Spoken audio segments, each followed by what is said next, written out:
La hepatitis C es la inflamación del hígado causada por este virus. La mayoría de las personas que adquieren el virus de la hepatitis C no lo eliminan de su organismo y desarrollan inflamación crónica de este órgano que produce fibrosis hepática y con el tiempo lleva a la cirrosis. Hasta hace poco tiempo, los pacientes con hepatitis C utilizaban tratamientos que, si bien los ayudan, también les provocaban serias complicaciones. Además, solo 40% de los pacientes respondían positivamente y lograban mantener la carga viral indetectable. Hoy se cuenta con tratamientos de acción directa que duran 12 semanas y curan la enfermedad. Los pacientes pueden acceder a ellos en las instituciones de salud pública.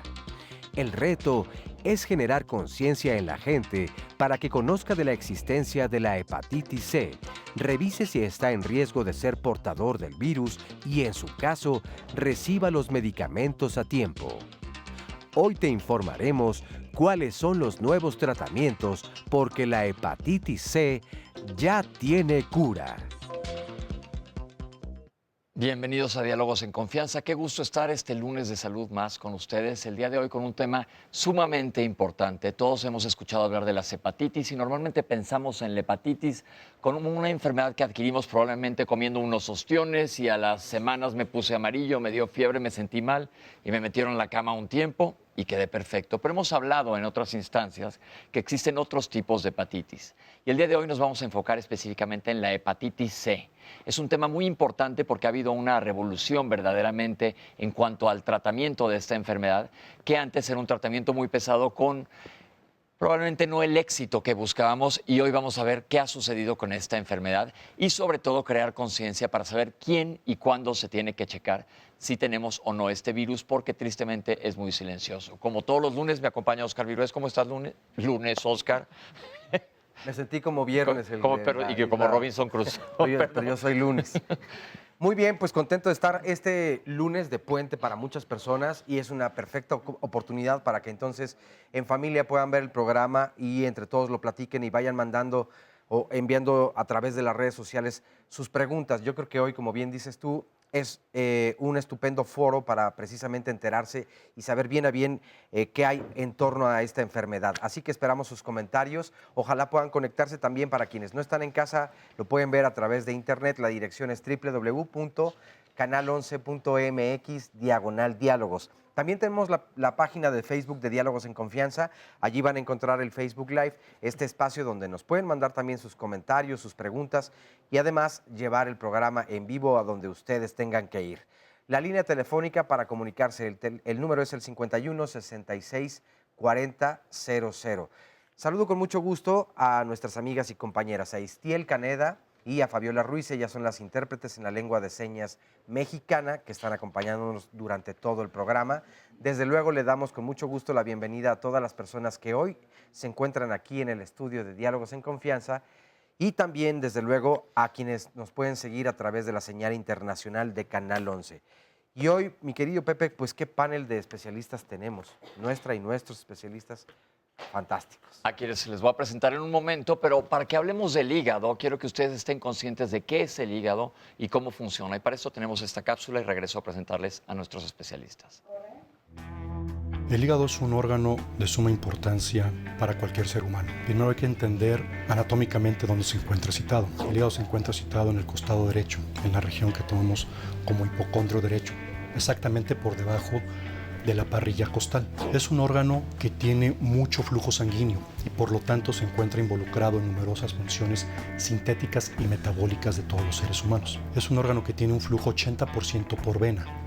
Esa vena es la vena porta, que es el principal flujo. 20% es por arteria. Habrá que recordar que las venas llevan productos nitrogenados, que llevan productos de desecho, y por lo tanto una de las principales funciones del hígado es la detoxificación de numerosas sustancias. Aunado a esto, también tiene función en síntesis de proteínas, de hormonas, secreción de bilis, metabolismo de carbohidratos. Todas las sustancias que puedan pasar a través del torrente hepático tendrán que ser metabolizadas a este nivel. Por lo tanto, su capacidad de síntesis y de detoxificación es de suma importancia. Como ven, el hígado es un órgano de suma importancia en nuestro organismo para que funcionemos adecuadamente. Les voy a presentar a los especialistas que nos acompañan el día de hoy. En primer lugar, la doctora Margarita Dehesa Violante. Qué gusto. Bienvenida nuevamente. Muchas gracias, al contrario. La doctora es gastroenteróloga, hepatóloga y asesora médica de la Fundación Mexicana para la Salud Hepática, FUNDEPA, expresidenta de la Asociación Mexicana de Hepatología y de la Asociación de Gastroenterología. Nos acompaña también, y me da muchísimo gusto que esté aquí con nosotros, el doctor David Kersenovich. Bienvenido, David. Hola. Director general del Instituto Nacional de Ciencias Médicas y Nutrición, Salvador Subirán. Y nos acompaña también el doctor César Alberto Cruz Santiago. Bienvenido, doctor. Coloproctólogo, especialista en economía de salud, presidente de la Society for Pharmacoeconomics and Outcomes Research, ISPOR, el capítulo México. Bienvenidos, y ahora sí, ustedes son los expertos en la materia. ¿Por qué es importante que hablemos de hepatitis C específicamente? Margarita. Muchas gracias, David. Yo creo que es sumamente importante. Ya hemos venido en otras ocasiones. Ya me dijeron que este es mi programa, el programa de diálogos en confianza, porque realmente es algo que nos ha mantenido muy ocupados y muy preocupados de que apareció la hepatitis que inicialmente conocíamos como hepatitis no A, no B, y que ahora ya después de varios años se supo que era una hepatitis distinta y que conocimos ya entonces como hepatitis C. Y ya de ahí empezó todo el problema porque no teníamos un tratamiento adecuado. Como tú decías, pues tratábamos a los pacientes y más bien los maltratábamos porque finalmente no conseguíamos eliminar el virus. Y la cantidad de investigaciones que se han derivado de todo esto han sido muchísimas, pero finalmente llegamos al momento que creíamos que nunca iba a llegar y que yo me acuerdo que David siempre me decía, tú cálmate, Margarita, porque vamos a llegar y vamos a tener los medicamentos. Y finalmente tenemos medicamentos que ya no son ni interferón ni ribavirina. Estoy segura de los que están aquí han tenido tratamientos de este tipo que han sobrevivido porque han sido heroicos y heroicas. Y finalmente la mitad de ellos no respondían o ya no le seguían porque era espantoso. Y ahora tenemos los que llamamos drogas o medicamentos antivirales directos que actúan sobre el ciclo del virus, sobre la replicación viral. Son 3 meses, en algunos casos 6 meses, que habría que comentar posteriormente, pero que curamos. Cuando curamos al primer paciente y era su carga viral, que todos los que están aquí saben que es la carga viral, es que ya no hay virus, era verdaderamente, bueno, yo hasta lloraba, porque bueno, lloro por todo, pero lloro más por eso, porque estaban curados. Y los pacientes me hablaban y me decían, doctora, ¿no será que se equivocó usted y me está dando agua o polvito? Porque no siento nada. Pues es que no sienten nada. Lo que sentimos es una maravilla de que se cura. Entonces, a los 3 meses están curados, a los 12 semanas post tratamiento se curaron, y entonces ya en un futuro, que después vamos a hablar sobre el futuro, vamos a curar a todos los pacientes que tengan hepatitis C. Yo digo que hay que curar a los que tienen, hasta que los que no tienen, de una vez vamos a curarlos porque ya tenemos medicamento para ello. Me voy a regresar un poquito más. David, ¿qué hace diferente a la hepatitis C del resto de las hepatitis? Bueno, lo que hace diferente es el virus. Parte de lo que decía Margarita, y que es verdaderamente, somos muy afortunados, es que nos ha tocado vivir desde que se diagnosticó hasta que ahora se puede curar el virus de la hepatitis C. Ahora, la pregunta que uno se hace es ¿por qué se puede curar el virus de la hepatitis C y por qué no podemos curar, por ejemplo, el virus de la hepatitis B o por qué no podemos curar el HIV, el virus de la inmunodeficiencia? Y el avance muy importante fue entender cómo estaba constituido el virus y entender a principios de este siglo, no hace mucho, estamos hablando hace 18 años, se entendió por primera vez el genoma. Y una vez que se entendió el genoma, se pudo entender la estructura genómica del virus y darse cuenta que el virus de la hepatitis C no se mete al núcleo de las células, sino una célula tiene su núcleo y tiene una parte exterior que se llama citoplasma. El virus de la hepatitis C vive en el citoplasma y no se mete al núcleo. El virus de la hepatitis B y el virus del HIV se meten al núcleo. Y una vez que se meten al núcleo, se incorporan al mensaje genético de la célula. Y entonces es muy difícil eliminarlo porque ya tienes el mensaje genético y el virus se continúa reproduciendo. El virus de la hepatitis C, al estar afuera del núcleo, en el citoplasma, y entender la estructura genética, lo que vino fue encontrar medicamentos que actuaran contra la porción genética del virus. Y eso es lo que hace posible eliminar el virus de la hepatitis C. Esa es la explicación. Perfecto. ¿Cuál es el impacto económico que tiene este virus en nuestro país? Y en el mundo, si se puede. Claro que sí. Agradezco mucho la invitación. Los modernos sistemas de salud enfrentan el reto de que todos los días tienen que satisfacer las demandas de una población que crece en cantidad, que cada vez hay más o demandan más calidad, pero cada vez con menos recursos. Por eso es que la decisión de la adquisición de tecnologías siempre tiene que pasar por ciertos criterios. La hepatitis C es una epidemia que tiene una distribución a nivel mundial, donde los costos de la hepatitis se pueden dividir básicamente en dos grandes grupos. Los costos del tratamiento, propiamente dicho, pero los costos más importantes se encuentran en los costos de la atención de las complicaciones que se generan posteriormente a la aparición de la hepatitis C. Y básicamente las complicaciones que tienen que ver con el deterioro de la función hepática. Entonces podemos calcular un costo que va más o menos hasta de 2 millones al año por paciente cuando se encuentra ya en la etapa de las complicaciones. O incluso pues calcular el tratamiento, que en muchos casos es el trasplante, que no puede ser para todos, pero el trasplante es una intervención altamente costosa también, que genera múltiples gastos para la economía de la salud y que entonces genera también erogaciones y demás, que se van tratando pacientes que van evolucionando en esta cronicidad y que generan entonces impactos negativos en el presupuesto sanitario. Vamos a hablar más adelante de los tratamientos, que es el boom que existe ahorita con la hepatitis C, pero los voy a regresar mucho más para atrás hacia la epidemiología, qué tan frecuente hay, cómo está este virus en nuestro país y qué nos hace en el organismo. ¿Cómo andamos de cifras epidemiológicas en nuestro país de hepatitis C? Bueno, en nuestro país realmente la epidemiología no es así como nuestro fuerte, porque finalmente como que tenemos estadísticas parciales del norte, del centro, del sur del país, pero yo diría que aproximadamente andamos entre 0.4 y 0.6%. Entonces, tomemos en cuenta que en México somos 120 millones de mexicanos que comemos, no todos comemos, pero más o menos comemos, son 120 millones.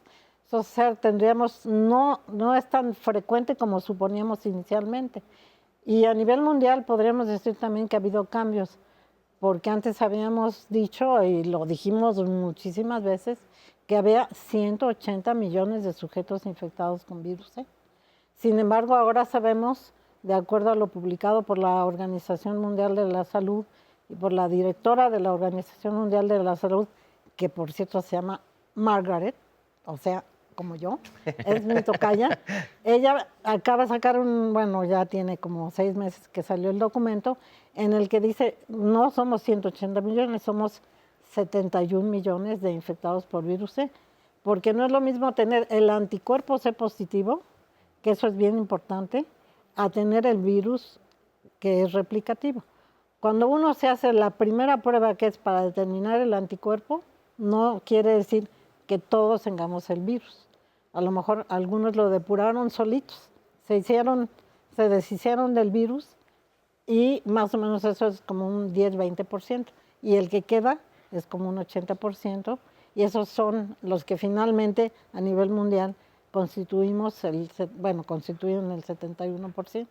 Y en México andamos 0.4, 0.6, pero por ejemplo, en el norte, en los países fronterizos o en las ciudades fronterizas, andamos como el 1.1, 1.2, 3, hasta 2%. Y en el sur también, por arriba del Suchiate, también tenemos aproximadamente 2%.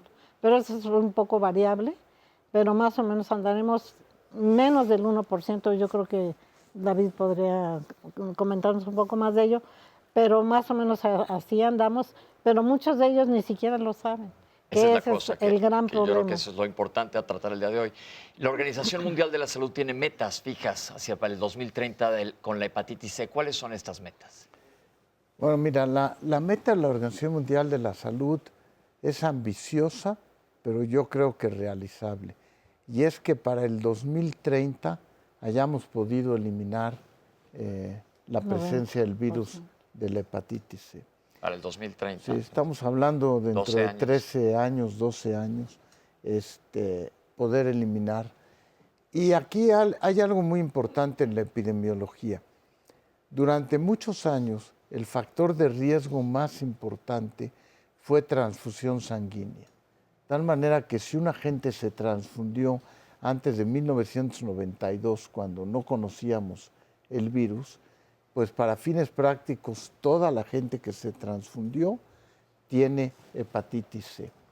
Con el paso del tiempo, pues ahora se revisa la sangre para hepatitis C y evidentemente por esa vía el número de casos contaminados es mucho menor.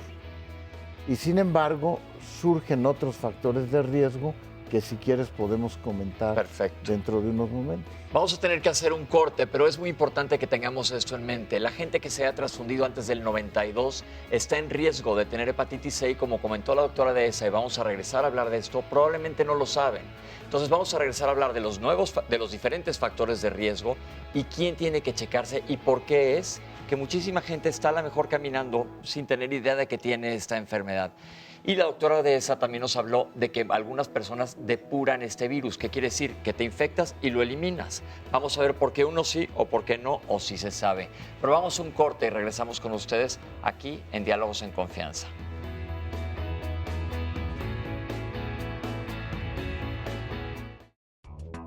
Pues bueno, tengo una ligera idea. Tiene que ser contacto directo por saliva con algún paciente o individuo que haya tenido la hepatitis C, pues básicamente, ¿no? No estoy muy informada de esa enfermedad. Ni idea. Pues es del hígado, ¿no? Una infección por consumir algunos alimentos mal preparados o sucios. Pues es una enfermedad de transmisión sexual. Bueno, la hepatitis C es una enfermedad viral que se puede transmitir por material punzocortante, por ejemplo, agujas de personas infectadas o por vía de transmisión sexual. Sí, bueno, es mediante contacto con un paciente infectado de manera sexual o que te punciones con material punzocortante que esté infectado. Sí, por fluidos, por sangre, por contacto sexual o por estar con un paciente infectado. Por las manos y por la saliva. Sí, se transmite por transmisión de vía sexual, contacto de fluidos como puede ser sangre, por ejemplo, en malas condiciones higiénicas, en lugares donde se apliquen tatuajes, se hagan perforaciones. Puede transmitirse por, ahora sí, transmisión sexual o también por contacto con agujas o con drogas intravenosas. Hay muchas teorías, hay mucha información que probablemente no es la más adecuada, pero tenemos aquí a los expertos. Ya vimos que por transfusiones antes de los años 90 y a principios de ellos probablemente estemos en riesgo de tener hepatitis C. ¿Cuáles son las vías de contagio y cuáles son los otros factores de riesgo, David, que comentaste? Bueno, lo primero que me gustaría decir es que los comentarios que acabo de escuchar del público me parecen buenos, porque dentro de esos comentarios están muchos de los factores de riesgo. O sea, mencionaron contaminación con productos, contactos sexuales, etc. Hay que, sin embargo, definir un poco más el de ello. ¿Hay factores de riesgo más allá de las transfusiones? Sería la primera pregunta. Y sí, sí hay factores de riesgo más allá de recibir una transfusión. Algunos factores, por ejemplo, pueden ser tan sencillos como estar hospitalizado, o sea, estar en un ambiente hospitalario y que desconocemos qué puede suceder. Puede haber una endoscopía, puede haber un paciente cuyas defensas estén bajas, etc. Pero, por ejemplo, hay grupos de riesgo bien identificados. Por ejemplo, los pacientes que tienen insuficiencia renal crónica, que están deprimidos inmunológicamente, están sujetos a exposición de productos sanguíneos, aunque los hayan revisado para hepatitis C. Las personas que tienen contacto con drogas, por el propio contacto con la droga, que puede ser intravenoso o no, pero también pueden tener conductas sexuales distintas a la de la población normal, y eso ser un factor de riesgo coadyuvante. Realmente tenemos que pensar que la hepatitis C tiene una gran variedad de factores de riesgo que aún desconocemos. Hay, por ejemplo, trabajos que muestran que la población diabética tiene mucho mayor riesgo de contaminarse con el virus de la hepatitis C que el no diabético. Entonces, creo que en el fondo lo que queda es cómo está tu sistema inmunológico. O sea, son factores de riesgo y cómo reaccionas inmunológicamente ante el factor de riesgo. ¿Y preguntas como las que hicieron de saliva, tocar a alguien de la mano? No directamente, eso no. Por ejemplo, está visto que la pareja de una persona que tiene relaciones con su propia pareja difícilmente va a transmitir la hepatitis C. En el momento que entran conductas de riesgo, se vuelve distinto la posibilidad de contaminarse. El darle la mano a un paciente por hepatitis C no contamina la hepatitis C. El darle un beso a una persona con hepatitis C no contamina. O sea, no es lo mismo con la hepatitis B, que requiere muy poquito y se transmite por saliva, por semen, por otras áreas. El virus de la hepatitis C no comparte esas características de que es por la mano o por la saliva. ¿Qué nos hace falta como país para difundir mayor información en cuanto a hepatitis C? Yo creo que lo que importa es, por una parte, difundir bien los factores de riesgo que conocemos e incluir dentro de esos factores de riesgo el que una persona pueda estar, lo que nosotros llamamos inmunosuprimida, es decir, enferma de otra cosa que le baje sus defensas. Como diabetes e insuficiencia renal. Sí, y debemos de veras hacer un esfuerzo por difundir. Yo diría que te puedes hacer una prueba sin ningún problema. El costo de una prueba de hepatitis C en la actualidad es mínimo.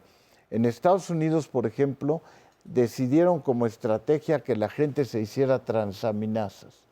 Y si tenía una transaminasa elevada, investigaran la presencia del virus de la hepatitis. Explícanos, David, a la población, ¿qué son las transaminasas? Es una prueba de función del hígado. Y muchas veces cuando nos hacemos una revisión general, incluimos pruebas de hígado. Así como checas la glucosa, la biometría hemática, revisas las pruebas de hígado. Y si una de esas está normal, ahí hay que revisar que puede ser la hepatitis C. Pero lo importante es no esperarse a tener pruebas anormales. Lo importante es detectarlo antes de que se produzca la enfermedad. Porque en esos momentos, como bien decía Margarita, en 12 semanas te curas. Yo diría que es más fácil que curar una gripa en la actualidad. Y esto es muy importante porque todos los lunes les comentamos aquí que mientras más temprano se detecte una enfermedad, va a ser mucho más fácil poderla tratar. Y como dice el doctor, y vamos a hablar un poquito más adelante, cuáles son las complicaciones de la hepatitis C si pasa indetectada y continúa lastimando el hígado. Ahorita vamos a hablar de eso. Oscar, ya tienes llamadas. Sí, algunos comentarios. Por ejemplo, nos dice Lorena, a veces no sabemos qué es lo que sentimos y nos damos cuenta qué tan importante es nuestra salud.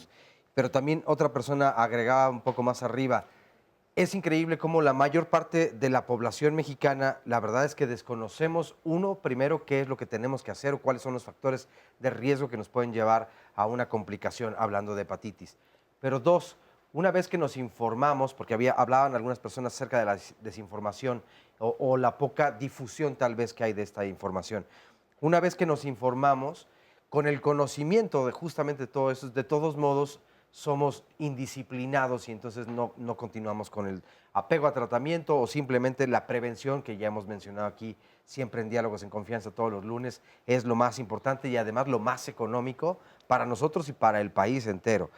Preguntan, que se va a responder más adelante también, acerca de si el Seguro Popular ya incluye el tratamiento para esta enfermedad, para la hepatitis C. Salvador Saavedra nos dice: mi hermana tiene hepatitis C por transfusión y luego por interferón y la ribavirina y desarrolló hepatitis autoinmune. Las curas para cada hepatitis se contraponen, entonces, ¿cuáles podrían ser las opciones? Nos dice Miroslava García, ¿cuáles son las prácticas sexuales de riesgo que pueden entonces llevar a correr el riesgo de ser infectado por la hepatitis C? Y también, por otro lado, nos dice Eneida Gallardo, a mí me gustaría saber si este tratamiento, después de los días que han recomendado, podría regresar en un futuro. ¿Es más fácil que una persona que ya haya estado enferma pueda nuevamente enfermar o ya se curó completamente? Recuerden que todas las preguntas que nos mandan, si no salen a lo largo de la conversación que estamos teniendo aquí en Diálogos, las vamos a contestar en el último bloque de este programa. Mi pregunta, doctores, ahora ¿es igual de común en hombres que en mujeres la hepatitis C? Bueno, yo aquí hablaré por las mujeres porque aparentemente es más común en los hombres, cosa rara, porque la mayoría de las enfermedades son más comunes en las mujeres, pues somos muy sufridas nosotros. Y quizá en lo que decía David en cuanto a lo del beso, hay de besos a besos. Entonces creo que sí es muy importante, alguien que preguntaba de las relaciones sexuales, pues en una noche de pasión, quién sabe qué pueda suceder. Entonces en un momento dado eso también podía ser una vía de transmisión. Lo que uno le recomienda a los pacientes, porque muchos de ellos ni siquiera quieren que sepan que tienen hepatitis C, que pues los van a correr del trabajo, o porque ya no les van a dar trabajo, o porque la esposa, quién sabe, que ya tampoco les va a dar trabajo, seguramente. Entonces, yo creo que sí es importante que sepamos cuáles son las vías de contaminación. Lo que debemos de recomendar al paciente, no compartir agujas, ni jeringas, ni rastrillos, porque de repente comparten todo. Entonces, eso también es importante. Y también la gente que vive en hacinamiento es un factor de riesgo. Los que están en las cárceles o en las casas de gente ya mayor, por no decir viejitos, que yo ya estoy llegando ahí a ese grupo, porque comparten muchas cosas. Y en las cárceles, por ejemplo, los que están a cargo de los reos le dicen: si no me das dinero para que yo compre lo que necesito, te inoculo con esta jeringa que aquí traigo, que tiene HIV, que tiene virus B y tiene virus C. Tú me dices, ¿me das dinero o a ver qué hacemos? Entonces, todos esos grupos que viven en hacinamiento y los que tienen además el síndrome, la contaminación con el virus de la inmunodeficiencia humana, pueden tener las dos hepatitis. Pero yo me quedé pensando, por ejemplo, por HIV y hepatitis C. Y B también. Cada vez es más frecuente ver y escuchar de las personas o las familias que viven hacinadas. El contacto, por ejemplo, el compartir los mismos trastos o los cubiertos, ¿es un factor de riesgo? No, es un factor de riesgo. ¿Es la convivencia al dormir, tal vez el contacto con la saliva? Pues, depende de la noche de pasión, le digo. Eso depende un poco. Pero, por ejemplo, de madre a hijo, que la mamá está contaminada y puede contaminar al hijo, eso es bajísimo, menos del 5% puede suceder, pero es raro.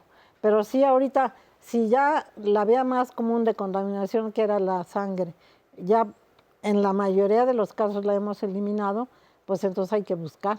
Alguien hablaba de los tatuajes, de los piercings, todo eso hay que hacerlo, si es que lo hacen, que yo no entiendo para qué se hacen tatuajes, pero bueno, ya el que se los hace, que sea en un lugar que sea confiable, que yo ya no sé si en este país algo es confiable, y además le enseñan a uno, miren, esta es su aguja, ahorita la vamos a abrir, la sacamos del autoclave, y la sacaron de la basura. Entonces, pero nos dicen que la sacaron del autoclave. Evitar ese tipo de cosas que muchas veces no se puede. Y la otra que creo que es sumamente importante es que todo el mundo esté enterado. Los médicos generales, los médicos de primer contacto son a los que van a llegar los pacientes por primera vez. Y los médicos de primer contacto ni idea tienen lo que es hepatitis C. Lo que contestaron ahorita que vimos en esta cápsula, hay mucha gente que no lo sabe. Y si le preguntan a los médicos de primer contacto, creo que contestan mejor a quienes ustedes interrogaron que a los médicos de primer contacto. Y en eso tenemos que trabajar nosotros también. Porque de otra manera, cuando le dicen, oiga, doctor, es que tengo bajas las plaquetas, ¿eso importa? No, es por la edad. Y eso ya lo he dicho yo muchas veces. Es por la edad del paciente, digo, del médico, porque el médico le dice, pues es por la edad, porque a veces no saben. Y entonces eso es también en donde tenemos que llegar. ¿Qué sucede cuando entra el virus al organismo? Porque sabemos que pasa mucho tiempo antes de que se presenten síntomas. Y alguien dice, si no tengo síntomas, probablemente no sospechemos. Y esa es una de las cosas o motivos por los cuales la gente no se checa, no hacemos medicina preventiva. ¿Qué pasa una vez que nos infectamos con el virus? Mira, cuando una persona se infecta con el virus, inmediatamente el virus se empieza a replicar. De tal manera que si alguien se hiciera la prueba de inmediato, a ver, vamos a suponer que yo me pico con la sangre de un paciente, no sé si tengo virus, y si estoy contaminado, inmediatamente aparece el virus en la sangre, pero no da síntomas. Y no da síntomas porque el hígado tiene una gran capacidad de regeneración. Entonces pasa a veces 20 años o 30 años antes de que aparezca el primer síntoma ante una persona.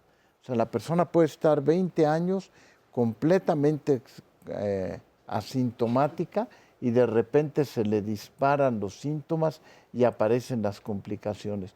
Como bien decía el doctor, la parte realmente trágica, si le puedo dar un nombre, es que aparezca sintomatología debida al virus de la hepatitis C. Porque ya cuando el paciente está cansado, se siente mal o las pruebas de función hepática están alteradas, quiere decir que ya pasó un tiempo donde el hígado estaba con el virus infectado. Entonces, pasa lo mismo, déjenme poner un ejemplo claro. Una gente que toma alcohol. Una gente que toma alcohol la entendemos todos, de que alguien puede tomar alcohol, puede presumir de que aguanta mucho el alcohol, pasan 20 o 30 años y de repente le aparece la cirrosis. Entonces es exactamente lo mismo y es por la gran capacidad que el hígado tiene de regenerarse. Después de la piel y de la placenta, el órgano que más capacidad tiene de regenerarse es el hígado. Entonces, el esfuerzo que tenemos que hacer ahora que tenemos tratamientos para hepatitis C es evitar que la gente llegue a esos 20 o 30 años y deberíamos de ofrecer el tratamiento en las fases más tempranas de la enfermedad. Hicieron dos preguntas que a mí sí me gustaría hablar un poco alrededor de esas dos preguntas y que tienen que ver precisamente con tu pregunta de por qué la gente está asintomática durante tanto tiempo. Se mencionaba, por ejemplo, que la gente confunde que hay distintos tipos de hepatitis. Entonces también hay que explicar que tenemos hepatitis que no producen enfermedad crónica y que se curan, como es la hepatitis A, que un gran número de nosotros hemos tenido hepatitis A, pasa como una gripa en un niño y no tiene ninguna consecuencia. Tenemos las dos hepatitis que se vuelven crónicas, es la hepatitis B y la hepatitis C. Y ahí te voy a detener para que regresemos a hablar de ellas y hay que regresar a hablar del impacto económico de tratarse a checarse, porque esto es muy importante. Muchas veces uno de los motivos que nos hace hacer cosas es ahorrarnos algo. Y aquí vamos a hablar de un ahorro en cuanto a tu salud, en cuanto a tu bolsillo y en cuanto a toda la gente que está alrededor tuyo que le importa que estés bien. Vamos a hacer un corte y vamos a regresar también a platicar con el público, que nos den sus experiencias con esta enfermedad y vamos a ver qué son las complicaciones. Ahorita volvemos. No, sinceramente no. No. No. No, nunca me lo he hecho. Sí, hace como 2 meses. No. No. Sí. Hace un año aproximadamente. No. No, ninguna vez. No me la he hecho. Sí, hace 6 meses. Nunca. No, nunca. No. No, nunca. No, ninguna vez. Sí, hace como 6 meses. Ahorita vamos a regresar con el doctor Kersenovich, que nos estaba haciendo la diferenciación de las hepatitis, pero vamos a escuchar opiniones de gente que ha tenido contacto o sabe en población general de este virus. Hola. Hola, ¿cómo estás? ¿Qué tal? Bienvenida desde Mexicali. Desde Mexicali, Miriam Castillo, a tus ¿Qué tal, Miriam? ¿Qué nos quieres decir? Mira, yo adquirí el virus por una transfusión, fue en el 1972 y me diagnosticaron hasta el 2004. Yo tomé interferón y ribavirina por 1 año y medio y como dijo el doctor Kersenovich y la doctora Margarita, es heroico permanecer eso. Después ya hasta el 2015 tuve los nuevos tratamientos, pero lo maravilloso de esto fue que al yo saber que estaba diagnosticada de una enfermedad que no se sabía, decidimos formar un grupo y esa asociación se llama Unidos por una Vida Mejor, está en Mexicali y hemos hecho todo lo posible por estar unidos con la Organización Mundial de la Salud, con los médicos y con los funcionarios para que podamos llegar a lo que la Organización Mundial de la Salud quiere, que es en el 2030 erradicar la hepatitis C. Y Baja California queremos que sea el primer estado en erradicar la hepatitis C. Estamos haciendo ahorita nosotros detecciones en grupos vulnerables, como lo son los narcóticos anónimos, los usuarios de droga, sindicatos de maestros. Estamos también en prepas, preparatorias, y yo creo que va a ser un logro que tengamos una detección oportuna, porque como dijo el doctor Kersenovich, si la detección es oportuna, no tiene por qué haber con las consecuencias, como en mi caso, que yo tengo cirrosis. ¿Por qué esperar hasta tener una cirrosis cuando podemos ahorita en este momento curarlo? Hay una pregunta clave. Su transfusión fue en 1972. ¿Y se dieron cuenta que tenían el 2000 cuál? O sea, pero fueron 20 años, 20 años. Sin tratamiento, Lo que acaba de comentar el doctor Kersenovich, porque no había sintomatología. Y cuando ya hubo síntomas, ya había daño crónico al hígado. Ya tengo cirrosis. Oye, ¿está en tratamiento? No. Pero entonces está estable. Estoy cuidada. Digo, ahorita la cirrosis, pues hay que cuidarse. Y está sin virus. Estoy sin virus. Es lo principal. ¿Qué dices? Muchísimas gracias y muchas felicidades, Miriam. Qué bueno que estén ayudando a tanta gente. Muchas gracias. Ok, Seguiremos. Vamos a seguir platicando. Hoy se llama Hola. María Elena. Hola, María Elena. Yo también fui contagiada por transfusión de sangre. ¿En qué año? En el 89. Fui diagnosticada en el 2010. ¿Tenías síntomas o fue por sí, casualidad? Incluso me desmayé en 2 ocasiones por mis plaquetas tan bajas y de ahí fue que empecé a tratarme y me diagnosticaron hepatitis C. No me quisieron dar interferón precisamente por mis plaquetas que eran muy bajas, no lo iba a aguantar. De momento me enojé, pero después me di cuenta que fue lo mejor. Hoy soy negativa con Harboni. Recibió tratamiento, entonces y está negativa. ¿Y cómo está su hígado? Mi hígado está en F4. Ahorita vamos a ver cómo sigue después del Ahorita tratamiento. nos van a explicar los doctores las diferentes etapas. Y hasta donde sé, pues nada más hay que cuidarse, porque la cirrosis, pues... Y quería preguntar a usted algo de sus hijos. No. ¿No? No. Ok, perfecto. Entonces déjeme pasarme para acá para preguntarle a Norma cómo está. Hola, Norma. Hola, doctor, ¿cómo está?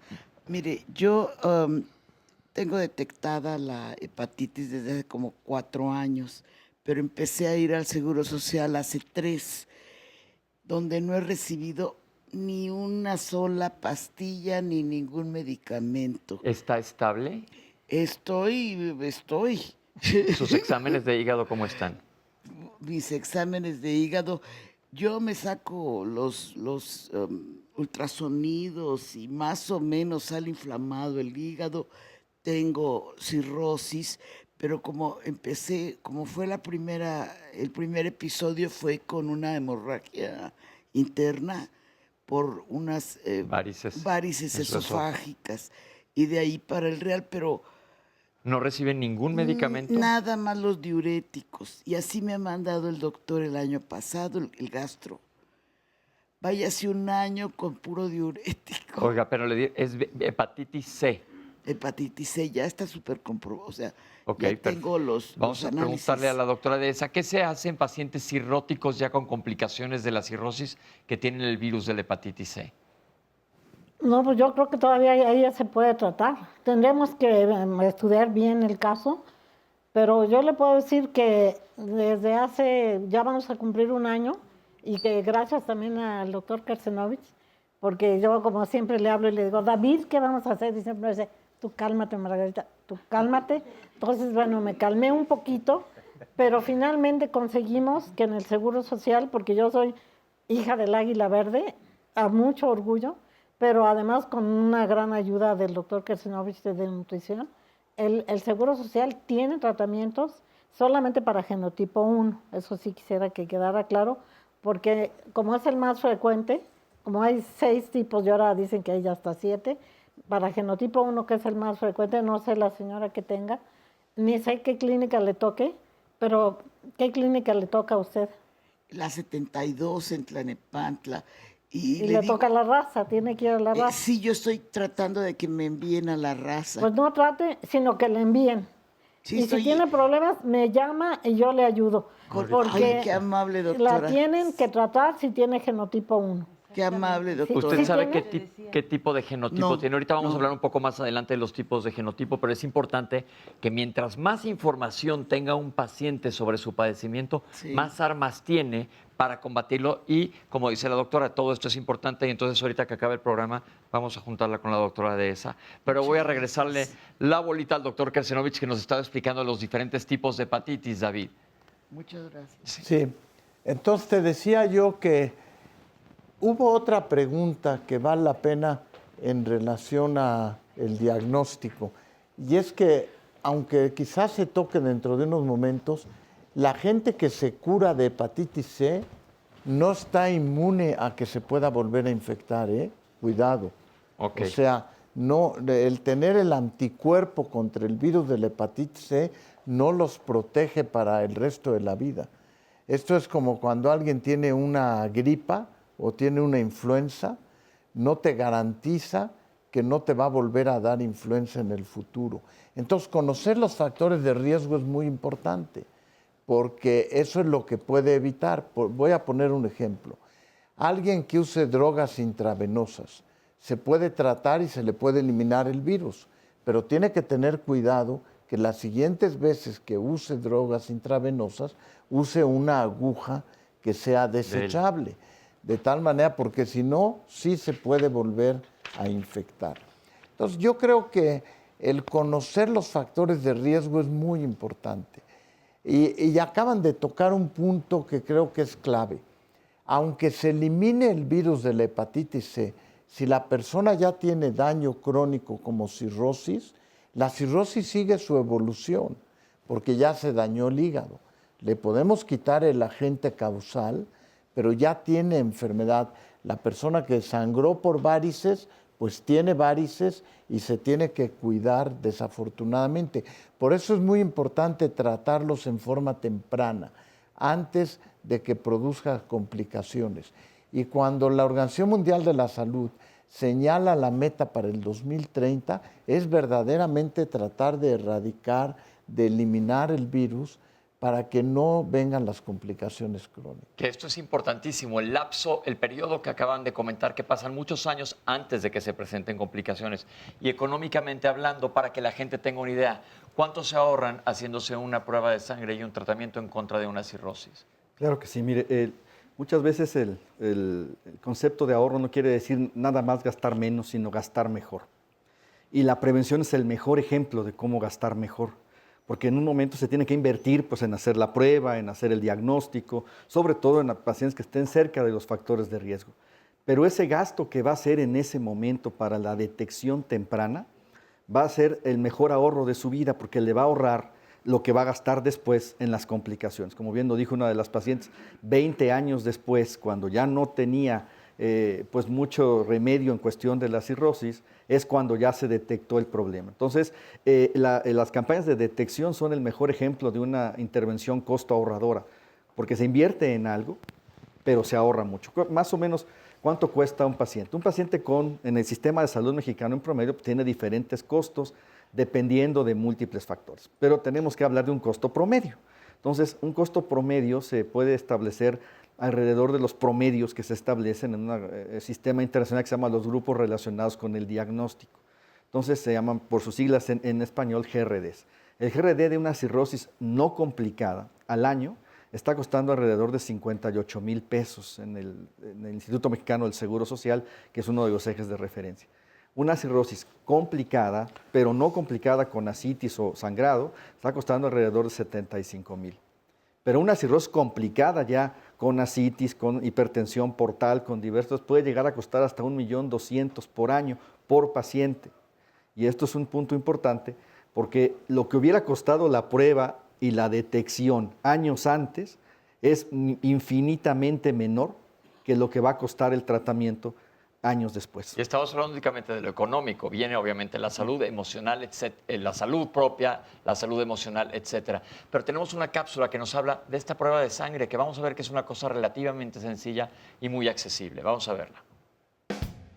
La toma de sangre para realizar el estudio de hepatitis C consiste en tomar una muestra de sangre por punción venosa de los pacientes. Esta se realiza mediante una técnica aséptica y se obtiene un tubo. Ese tubo se acondiciona y se prepara para poder realizar la prueba. Una vez que se obtiene la muestra de sangre, ese tubo pasa al laboratorio, pasa por el área de acceso a proceso en la cual se acondiciona. Una vez que la muestra es acondicionada, llega al área de proceso y en el área de proceso entra por la línea robótica para poder ingresar a los equipos. Del momento en el que se toma la muestra de sangre a que nosotros emitimos un resultado son aproximadamente 24 horas. Al paciente se le solicita un ayuno de entre 4 y 6 horas para poder realizar la prueba. La prueba es un enzimoanálisis mediante el cual se detectan los anticuerpos que van dirigidos hacia un antígeno particular del virus de la hepatitis C. Este inmunoanálisis está compuesto de dos partes. Primero recibe la muestra un tratamiento especial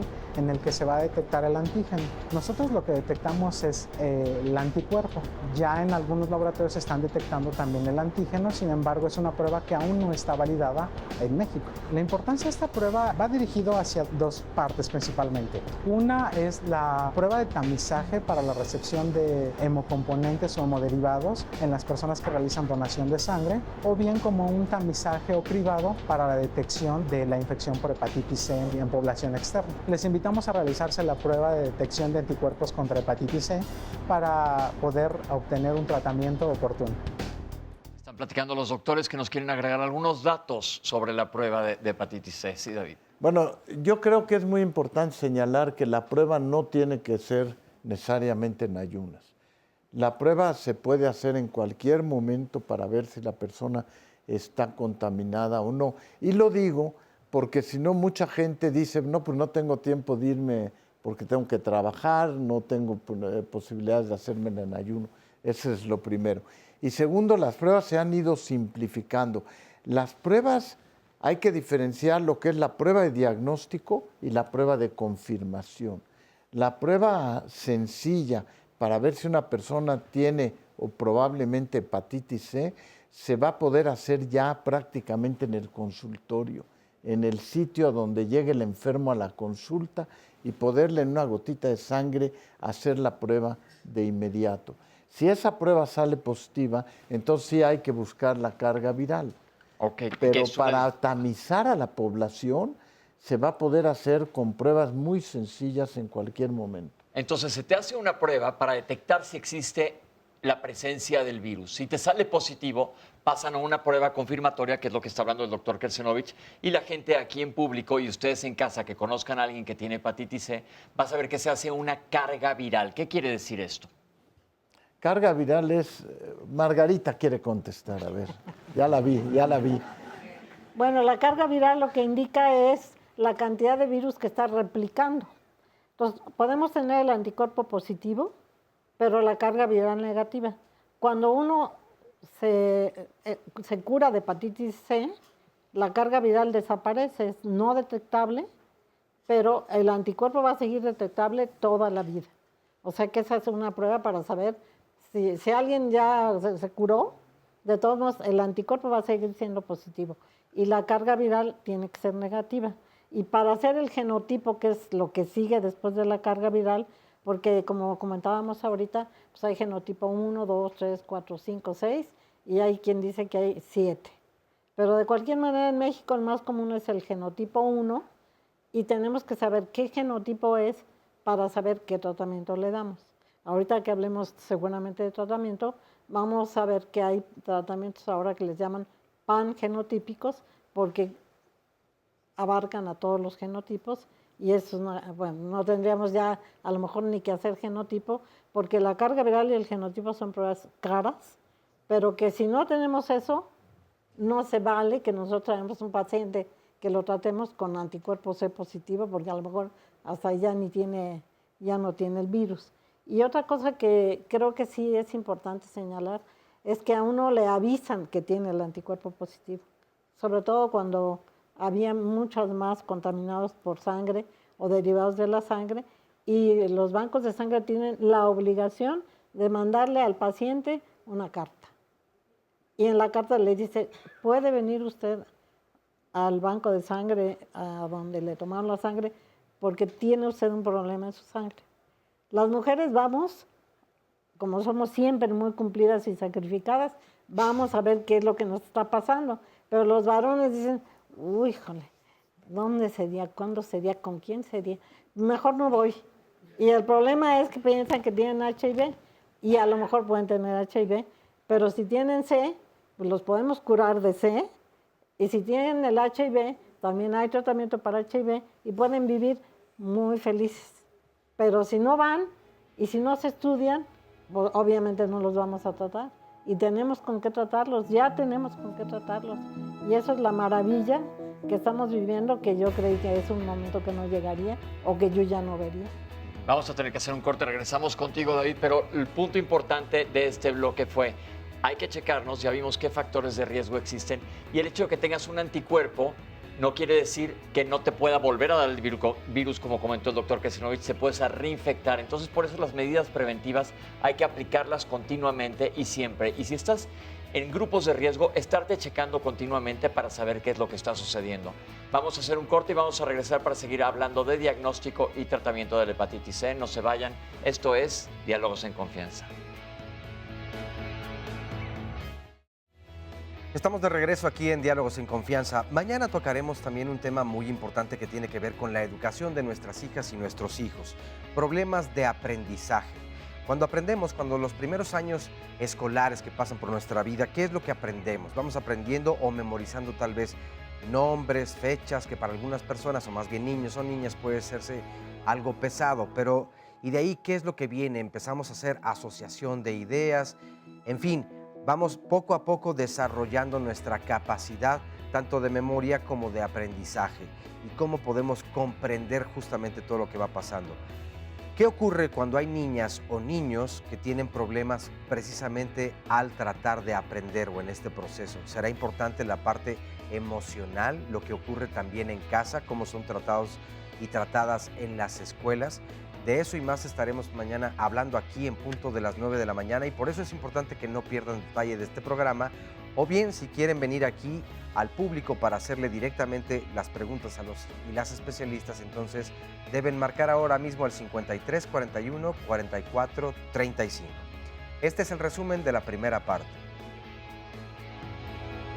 Apareció la hepatitis que inicialmente conocíamos como hepatitis no A, no B, y que ahora ya después de varios años se supo que era una hepatitis distinta y que conocimos ya entonces como hepatitis C. Y ya de ahí empezó todo el problema porque no teníamos un tratamiento adecuado. Entonces a los 3 meses están curados, a los 12 semanas post tratamiento se curaron. ¿Qué hace diferente a la hepatitis C del resto de las hepatitis? Bueno, lo que hace diferente es el virus. No hace mucho, estamos hablando hace 18 años, se entendió por primera vez el genoma. Y una vez que se entendió el genoma, se pudo entender la estructura genómica del virus. Que había 180 millones de sujetos infectados con virus C. Cuando uno se hace la primera prueba, que es para determinar el anticuerpo, no quiere decir que todos tengamos el virus.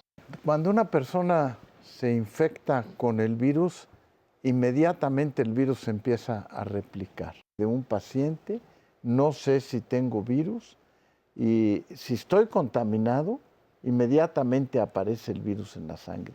No da síntomas porque el hígado tiene una gran capacidad de regeneración. Entonces pasa a veces 20 años o 30 años antes de que aparezca el primer síntoma. Ya cuando el paciente está cansado, se siente mal o las pruebas de función hepática están alteradas, quiere decir que ya pasó un tiempo donde el hígado estaba con el virus infectado.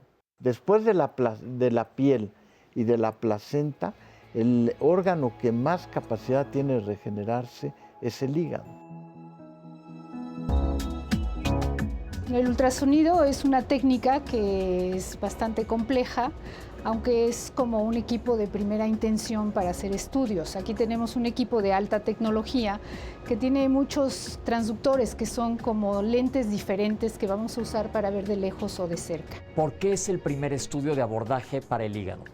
Porque es un estudio relativamente muy fácil y muy aceptado por los pacientes. Nosotros no los picamos, no los lastimamos y podemos tener una vista global del hígado. ¿Y el paciente tiene que venir en ayunas? Generalmente sí, porque cuando trae alimento nos molesta para ver, porque el sonido no pasa bien. Además de ver el hígado, ¿se pueden ver las estructuras como los vasos sanguíneos del hígado y los flujos aquí en el ultrasonido? Sí, claro. Incluso tenemos una modalidad que se llama el Doppler, que nos permite ver cómo circula la sangre y podemos nosotros obtener unas gráficas que nos permiten ver hacia dónde va la sangre y la velocidad que tiene. Doctora, ¿y qué información o qué enfermedades nos puede detectar el ultrasonido? Bueno, primero vemos si está normal o no. El hígado, como ustedes saben, tiene muchas enfermedades, entre las cuales, por ejemplo, la cirrosis. Nosotros en estados avanzados de cirrosis podemos realmente ver muchos cambios en el hígado. Y también podemos ver lesiones en el hígado, tumores que pueden ser benignos o pueden ser malignos. Cuando nosotros encontramos una lesión, generalmente este estudio es como de escrutinio y entonces lo mandamos a hacer un estudio más completo, como una resonancia magnética o una tomografía computada que nos va a caracterizar ese tumor que encontramos. También podemos ahora ver si tiene grasa o no el hígado y podemos medirla con este sistema. ¿Y más o menos cuánto dura un estudio de ultrasonido? Depende también mucho del paciente. Si está normal, pues lo haremos en 10-15 minutos. Si tenemos patología, a lo mejor vamos a utilizar otros transductores para ver de más cerca, de más lejos y podemos tardarnos 20 a 30 minutos. Como vemos, es un estudio fácil, sencillo, que nos da muchísima información y nos va, como dijo la doctora, a dar un escrutinio. Si amerita que estudiemos más al paciente o si aquí lo dejamos. Muchísimas gracias. Le agradecemos mucho a nuestro reportero Pepe, que muy bien hizo esta cápsula. No, pero la importancia, desde luego, del ultrasonido y cuáles son los beneficios que se pueden obtener a través del mismo. Les comparto algunas llamadas y comentarios. Laura Sánchez nos dice: mi hija tuvo hepatitis C, pero le desapareció hace 11 años gracias al tratamiento que llevaba. A mí lo que me gustaría saber es si este virus puede regresar y si se puede heredar también a sus hijos. ¿Cuál es esta carga entonces de herencia? Marcos Ramírez nos dice: ¿en qué año descubrieron la cura para la hepatitis C? Israel Camacho: ¿la hepatitis C puede desarrollar cáncer en el hígado? Francisco Núñez Morales: cuando uno va a donar sangre, de inmediato le hacen la prueba. ¿Es posible saber en ese momento si la sangre está contaminada con el virus de la hepatitis? María Laura Jiménez Millán: ¿el tener hígado graso significa que tienes hepatitis C? ¿Qué dieta debe llevar una persona con hígado graso? ¿Y cuáles son la prevención o el tipo de cuidados que uno debe tener precisamente para que no se agrave la situación? También hay varios saludos. Nos dice Janet Abreu, saludos desde Austin, Texas. Desde Guadalajara, Pati Torres nos manda saludos. Recuerden que estamos completamente en vivo porque habrá algunos programas que tal vez no, pero nosotros por el puente que algunas personas tienen, pero aquí estamos nosotros con el gusto de atender a todas las preguntas. Tal vez también estaríamos con el gusto desde Cancún o desde alguna playita, pero aquí estamos en casa en el Instituto Politécnico Nacional, en Canal 11. Nos dice también Lorena, un poco más abajo, Nancy, a mi madre le detectaron demasiado tarde la hepatitis C. Ella tuvo tratamiento de cáncer durante 10 años y cuando la creíamos haber ganado la batalla nos dicen que tiene cirrosis en etapa terminal. Al parecer le hicieron una transfusión con sangre contaminada en el IMSS. Duró 6 meses con nosotros y la verdad es que estaba sufriendo mucho. Polo nos dice, pero este tratamiento nuevo que es invasivo, se dice que en 3 meses se cura al paciente. ¿Qué pasa si al término del tratamiento entonces este paciente no se curó?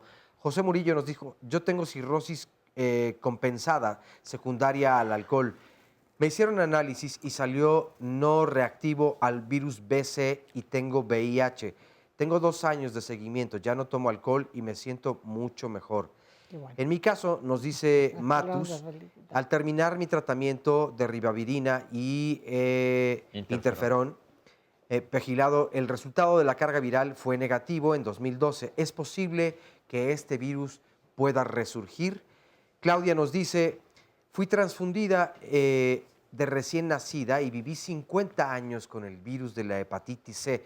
Tuve la oportunidad de recibir tratamiento con Viekira Pak y eliminé el virus a los 10 días de tomarlo. Gracias a la doctora Margarita y al doctor David por su incansable lucha y a Miriam Castelló por representar la voz de los pacientes en nuestro país. Lulu nos dice una pregunta. Bueno, primero saludos a todos y sigo con mi pregunta. Mi hijo tiene alterada la fosfatasa alcalina desde hace 14 años más o menos y todos los estudios que le han realizado han salido bien, pero sus niveles han sido muy altos y en un tiempo tuvo hasta 1600 y ahora tiene alrededor de 700. El gastro le quiere realizar una biopsia y yo me pregunto si hay alguna explicación a esto. Soy María de Lourdes Moreno de San Luis Potosí. Ruth nos dice también, tengo una duda, ¿la vacuna contra la hepatitis C también puede ser preventiva? Bueno, ya lo decía un poco la doctora Margarita, pero solo para solo un subtipo de hepatitis C, esa es mi duda. ¿Hay subtipos, en caso de no? Las vacunas son confiables. En mi municipio la administran a personas del personal que atiende a la salud. Recuerden que todas sus preguntas las estoy guardando para el último bloque, se van a contestar si no salen a lo largo de la conversación de que estamos teniendo ahorita. En el bloque 6, faltan 2 nada más, vamos a contestarles sus preguntas. Regreso a aprovechar que están aquí los panelistas y mi pregunta es, tenemos el virus en nuestro organismo durante 20 años pegándole al hígado y la gente pregunta, ¿qué síntomas tengo que tener? Probablemente, y como lo hemos visto en el público, no haya por todo este tiempo síntomas, pero eso no quiere decir que el virus no le está pegando a tu hígado. ¿Qué sucede cuando ya hay síntomas? Bueno, yo creo que hay que hacer en este momento, con los avances que ha habido en hepatitis C, una diferenciación entre los que ya tienen enfermedad declarada por el virus de la hepatitis C y los que aún no tienen síntomas. Muchas de las preguntas que se mencionan son en pacientes que ya tienen cirrosis o sintomatología. Y esos son, entre comillas, fáciles de identificar porque esos acuden al médico por sus molestias. Diferenciando el otro grupo es aquel que no tiene síntomas, pero que tiene factores de riesgo. Y ahí es donde se vuelve muy importante una estrategia de educación. Programas como esto ayudan a hacer consciente a la población de que si hay factores de riesgo, puede haber hepatitis C que se puede curar en fases tempranas. Pero se mencionó hace unos momentos algo muy importante que dijo Margarita. Las campañas de educación tienen que ser no nada más para los pacientes, sino también para el personal médico y paramédico.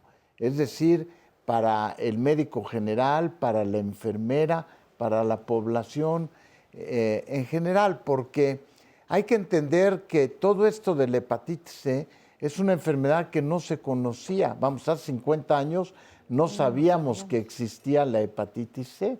Entonces es una enfermedad relativamente que tiene alrededor de 30 años o 40 a lo mucho de que se conoce como enfermedad y por lo tanto requiere un proceso de educación. Y ese proceso de educación tiene que ir en aumento en la población y tiene de involucrar a toda la población en general, profesionales de la salud, profesionales de otro tipo, por ejemplo, los policías, los bomberos que entran en contacto con muchas personas. Todos debemos de tener el conocimiento, pero hay que entender que es una enfermedad joven. Es joven en su aparición y joven en su tratamiento. Recuérdense que el HIV se descubrió antes, pero todavía no tiene un tratamiento que lo elimine. Y también valdría la pena aclarar en una de las preguntas, no tenemos vacuna para el virus de la hepatitis C. Tenemos manera de eliminarlo, de tratarlo, pero no tenemos vacuna. En cambio, en la hepatitis B, que no la podemos curar, sí la podemos prevenir vacunándonos para la hepatitis B. Esas son cosas muy importantes. Y ustedes en Fundepa hacen programas de educación médica continua para médicos generales y para especialistas. Que esto es importante también que sepamos en nuestras redes sociales y vamos a poner los datos de los médicos y las instituciones porque la gente puede decir, bueno, ¿dónde puedo estudiar? Agradecemos a fundaciones que existen y la educación médica continua. Ahora, regresando a la prueba de tamizaje, la prueba sencilla que ya comentaron los doctores, ¿cuánto cuesta, doctor, más o menos? ¿Cuánto se gasta una persona en una prueba? Es un costo realmente, sobre todo en las instituciones públicas, es un costo muy bajo. Está alrededor, es menos de 800 pesos en promedio el costo. En nivel privado puede ser hasta el doble, pero normalmente es un costo asequible. Que si lo comparamos con lo que se puede ahorrar es prácticamente nada. Vamos a seguir viendo qué pasa si el virus sigue avanzando y cómo estudiar las complicaciones del mismo. Vamos a ver esta cápsula. La prueba de FibroTest es una prueba en sangre que me permite evaluar la cicatriz, fibrosis que tiene un paciente en el cual yo sospecho daño hepático. Estas pruebas entran dentro de la categoría de los métodos no invasivos para catalogar la fibrosis. Son métodos muy al alcance del médico ya en este momento y que nos permiten obviar una biopsia hepática. Al paciente le toman sangre y en la sangre miden ciertas sustancias, gamma-glutamil transpeptidasa, alfa-1 macroglobulina, beta-2 macroglobulina, alfa-1 macroglobulina, aptoglobinas y las meten a una computadora, la cual nos da un valor de cicatriz que traduce el estado actual del paciente en cuanto a ese proceso inflamatorio. El FibroTest mide inflamación y cicatriz y el FibroMax le agrega a esa medición grasa y alcohol. El paciente para la realización de estas pruebas tiene que tener un ayuno convencional de por lo menos 10 horas para que no interfiera con las sustancias en la sangre que son medibles para tener el resultado de esta prueba no invasiva. Una elastografía es parte de los nuevos métodos no invasivos que nos permiten evaluar la fibrosis, la cicatriz del hígado. Son métodos de rayos X que implican aparatos especiales. Las elastografías actualmente hay de dos tipos. Una que la mayoría de los ultrasonidos actuales tienen, que es una elastografía transitoria y que nos permite medir zonas del hígado diferentes en cuanto a esa fibrosis, esa cicatriz. Existe otra elastografía que es la elastografía transitoria a través de una medición de FibroScan, SteatoScan. Nos permite evaluar velocidad, amplitud y resistencia del hígado. Es un aparato que tiene un cilindro que establece ondas. Estas ondas viajan a través del parénquima de la piel del paciente. Si el hígado está dañado, la onda va más lentas ante una mayor resistencia. De igual manera, a mayor daño, mayores valores de resistencia y se expresan en kilopascales. La elastografía por resonancia magnética es un método relativamente nuevo que está en el tenor de los métodos no invasivos para evaluar la cicatriz y la grasa, pero tiene muchas ventajas porque nos permite tener prácticamente una distribución en todo el hígado de todas las zonas en cuanto a la cantidad de fibrosis y la cantidad de esteatosis. El resonador traduce colores que van explicando qué zona tiene más cicatriz, qué zona tiene más esteatosis. Es un método rápido. El paciente debe tener de preparativo para este estudio, generalmente les piden entre 6 y 8 horas de ayuno para que no interfiera algún asa de intestino ahí a nivel hepático, y por lo demás no necesitan otra cosa. La importancia principal de estos dos métodos es tener un seguimiento puntual del paciente en el tiempo de un proceso que está dañando el hígado o un proceso que está inflamando el hígado, que puede ser alcohol, que puede ser virus, que puede ser grasa, que puede ser inmunidad y que nos pueden condicionar cicatriz.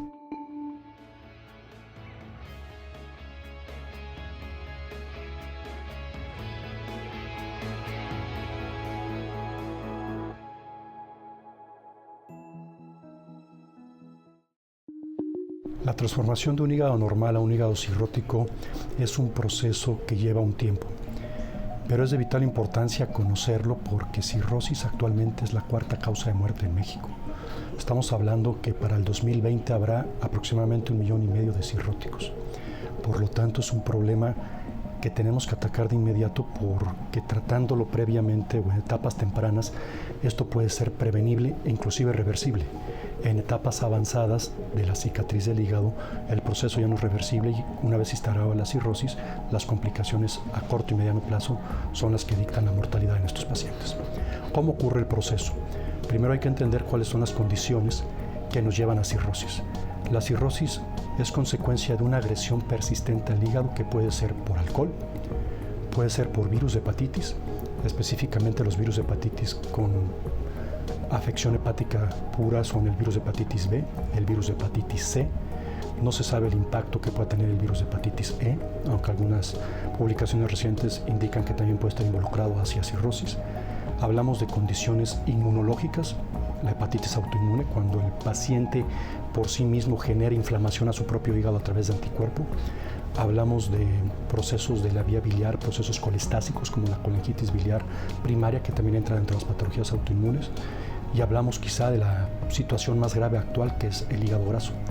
La situación metabólica que repercute a nivel hepático es una amenaza creciente y metabólicamente hablando, condiciones que nos llevan a un daño hepático son pacientes con sobrepeso, son pacientes diabéticos, son pacientes hipertensos, pacientes con dislipidemia, es decir, colesterol o triglicéridos elevado, ácido úrico, tiroides, independientemente del proceso que pueda ser medicamentos como un tóxico directo y más cuando hay un sustento de hígado graso.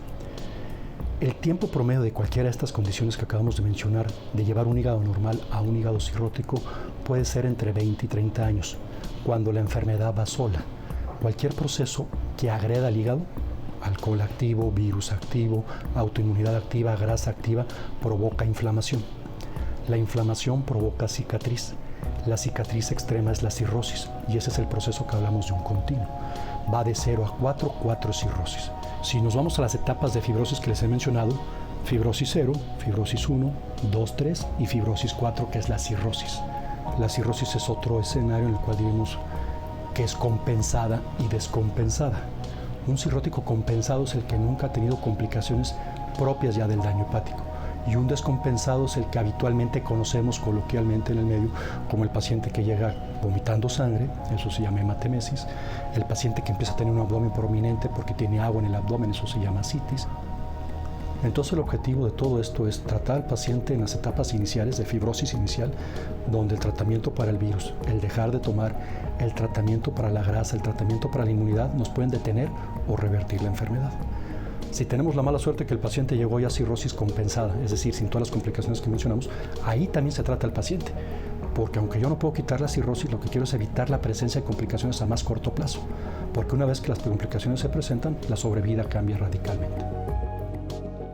Seguimos con el público que nos van a dar su testimonio. Guadalupe, ¿cómo estás? Hola, ¿qué tal? Buenos días. Bien, gracias. ¿Qué nos quieres platicar? Bueno, pues yo después de 22 meses de batallar con la hepatitis C de mi esposo y ya cirrótico, descompensado, pues afortunadamente ya tenemos el acceso al tratamiento. Por fin nos dieron el Harvoni y estoy, la verdad, feliz porque pues es una buena posibilidad.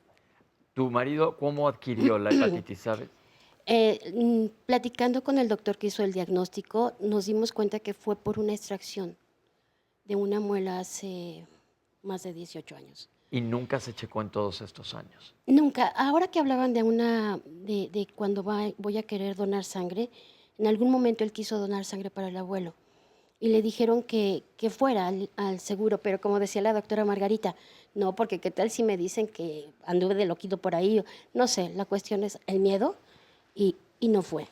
Y después tuvo un episodio de rompimiento de varices, Con una hemorragia gastrointestinal. terrible, que como familiares de verdad es impresionante, pero bueno, al fin y al cabo ahora estoy muy contenta. ¿Y está bien? ¿Está estable? Ahorita tiene prácticamente 3 meses que está bien, sin encefalopatías, sin ascitis, está bien. Muy, muy, muy cansado, extenuado, pero está bien. Me preguntaban, que hay que preguntarle a los panelistas, que es una pregunta importante, si una vez que hay cirrosis hay que dar tratamiento para la cirrosis y vale la pena dar tratamiento para la hepatitis C.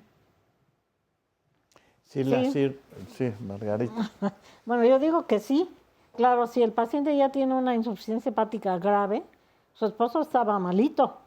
Sin embargo, todavía estaba en el límite probablemente entre darle o no tratamiento. Le dieron Harvoni, según entiendo. Lo trataron en el Seguro Social. En el ISSSTE. En el ISSSTE. Bueno, el ISSSTE ya también tiene tratamiento, gracias a Dios, porque el ISSSTE también es lentito. Es más lento que nosotros. Muy lentito. Es lentito. Pero yo creo que sí, porque mejoran muchísimo. Y bueno, David, que toda su vida se ha dedicado a la cirrosis y a la fibrosis, y que conservamos la esperanza de tener el medicamento para que quite la fibrosis, aún así, el paciente que recibe tratamiento ya está cirrótico, mejora muchísimo.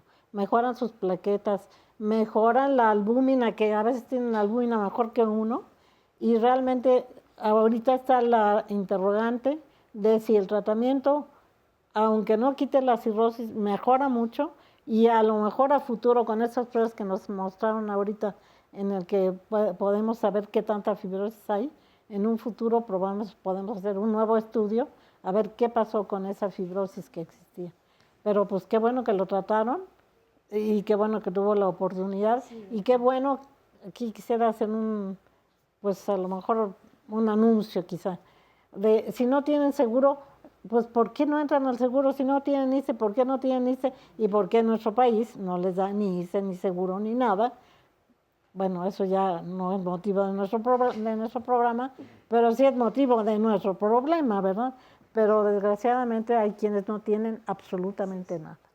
Una pregunta, el paciente, ya vimos estas cápsulas que el doctor Aldo Torres, que le mandamos un saludo muy grande, nos acaba de presentar.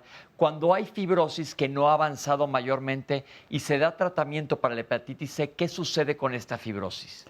Lo que se ha visto después de 5 años es que la fibrosis disminuye. Hay que distinguir fibrosis de cirrosis. La fibrosis es capaz de disminuir de tal manera que si una persona tiene etapas incipientes de cirrosis, puede disminuir la fibrosis. Pero el problema cuando alguien tiene cirrosis, que debería ser motivo, creo, de otro programa. Ya tuvimos con la doctora de esa. Es que ya es un daño estructural que implica alteraciones en la vascularidad, alteraciones en el número de células que han fallecido, pérdida de la capacidad de regeneración. Entonces, aunque elimines el virus, el paciente con cirrosis tiene otra entidad, y lo mencionaron en varias de las preguntas y aprovecho para decir, el paciente cirrótico puede evolucionar a cáncer de hígado, de tal manera que las complicaciones tardías de la infección por virus C son cirrosis y son cáncer de hígado. Hasta hace unos años que no teníamos posibilidades de tratamiento, pues esa era la historia natural de la enfermedad. Pasar por hepatitis crónica, después cirrosis, después cáncer. Pero ahora que tenemos tratamiento, de lo que se trata es de evitar esa progresión. Los enfermos no deberían llegar a desarrollar cirrosis hepática. Perfecto. Hola, Rosa María. Buenos días. Yo tuve hepatitis C, tuve hepatitis medicamentosa, tenía 1.200.000 de elevados mis niveles. Yo no creía tenerlo, me detuve unos instantes cuando dijeron personas que hayan sido tatuadas, que hayan puesto agujas, que hayan sido transfundidas, que tengan muchas parejas. Dije, pues me lo voy a hacer y fue excelente porque esos minutos que me detuve me ayudaron a mi salud. Ahora ya la hepatitis C está controlada con ribavirina y interferón. Me siento bien. ¿Se siente uno mal con el tratamiento? Sí, se cae el pelo. Yo me sentía sumamente agotada. Yo me acostaba en la cama y no descansaba y me acostaba en el suelo y no me descansaba. Era un agotamiento que me acostaba en el suelo y yo quería que el suelo me chupara para sentir ese descanso porque estaba muy, muy agotada. ¿Sigue con ese tratamiento? No, ya estoy dada de alta. Ok, ¿y cómo están sus niveles, su carga viral? Ya salió normal, pero nuevamente tengo muy bajas mis defensas y es lo que a mí me hace estar un poco alerta, ¿no? ¿Y sabe por qué tiene bajas sus defensas? No, aún no. Acuérdense lo que decimos aquí todos los lunes. Todos los pacientes, mientras más sepamos de nuestras propias enfermedades, mejor. Entonces, quiero que usted, cuando tenga consulta, pregunte, ¿cuál es el motivo de que tenga yo bajas mis defensas? ¿Su hígado está sano ya? Me dieron de alta ya en la 24. Pregúntele si su hígado está sano y que si tiene las defensas bajas, ¿cuáles y por qué? Porque mientras sepamos, y los decimos aquí todos los lunes, nuestros propios diagnósticos, va a ser mucho más fácil comunicarnos todos en salud para beneficio propio. Muchas gracias. Algo que sí me hice fue un fibroscan y tengo más del 50% de grasa en el hígado. Entonces ahora está dañado por la hepatitis medicamentosa, por la hepatitis C y ello, entonces pues sí me siento un poco alarmada. Ok, perfecto, entonces habrá que checar eso. Sí, ok, claro que sí. Déjeme pasarme para acá para hablar con Pati. Hola, Pati. Hola, ¿qué tal? ¿Cómo está? ¿Usted tiene hepatitis C?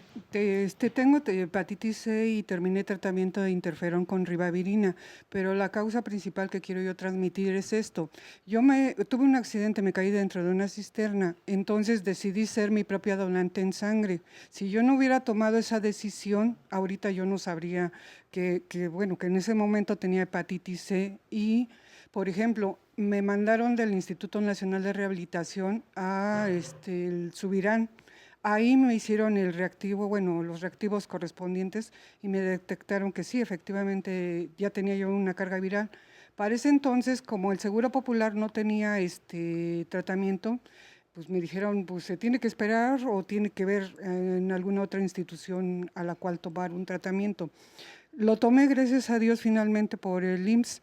Entonces, ahorita estoy a la espera de ver qué ha pasado, si negativicé, no negativicé, o puedo entrar en el próximo tratamiento. Pero, ¿cómo está ahorita? ¿Cómo está su hígado? ¿Cómo está su carga viral? O sea, mi carga viral estaba negativa. Ok, ya limpió al virus. Limpió al virus, pero estoy a la espera de los 6 meses, que es posterior a haber dejado de tomar tratamiento, efectivamente. A su seguimiento. Ajá, mi seguimiento.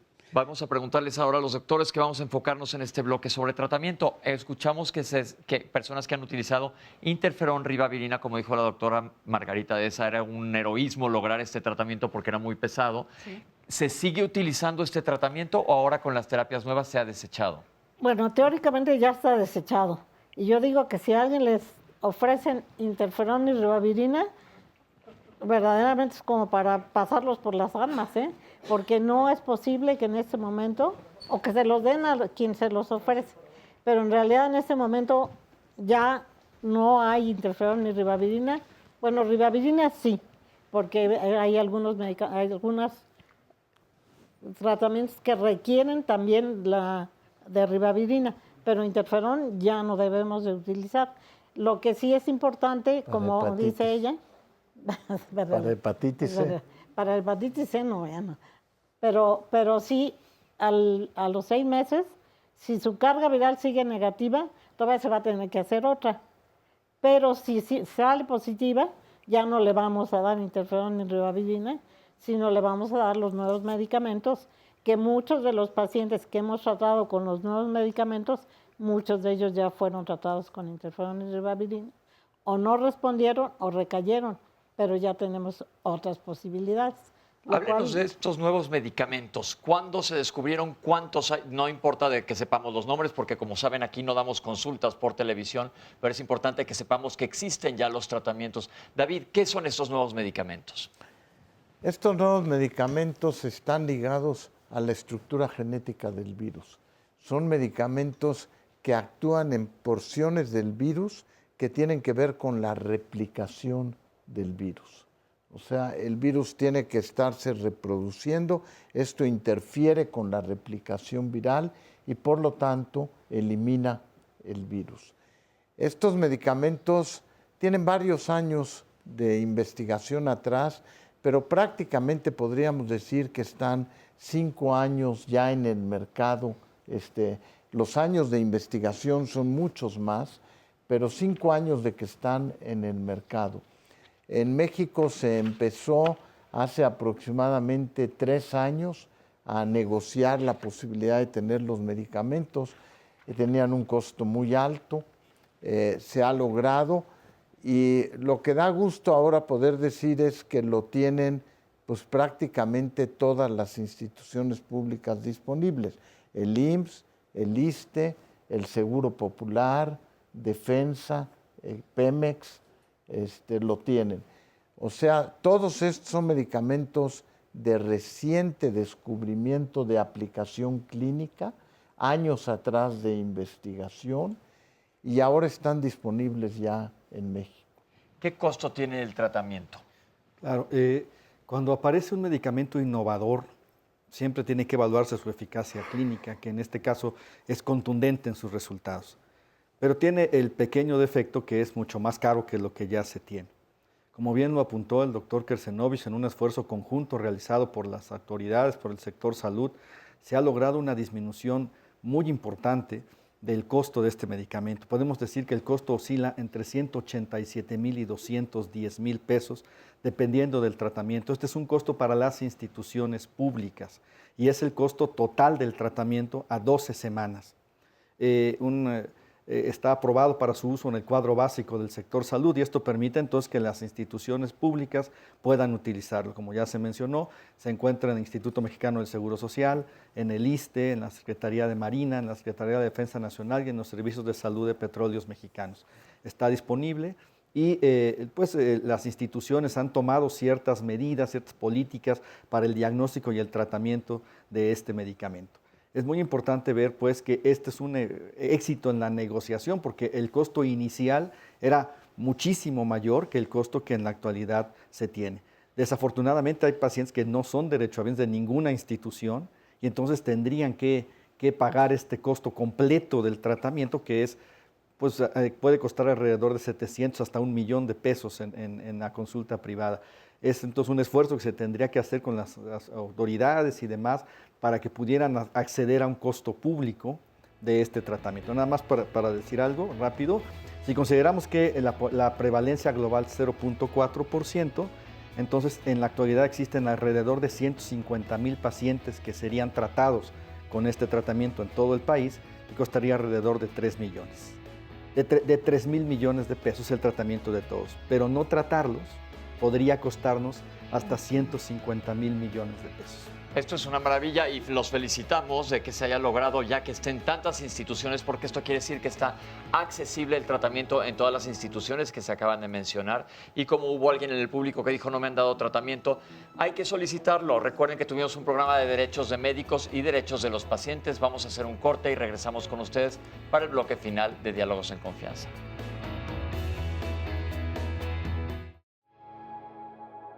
La gente que se cura de hepatitis C no está inmune a que se pueda volver a infectar.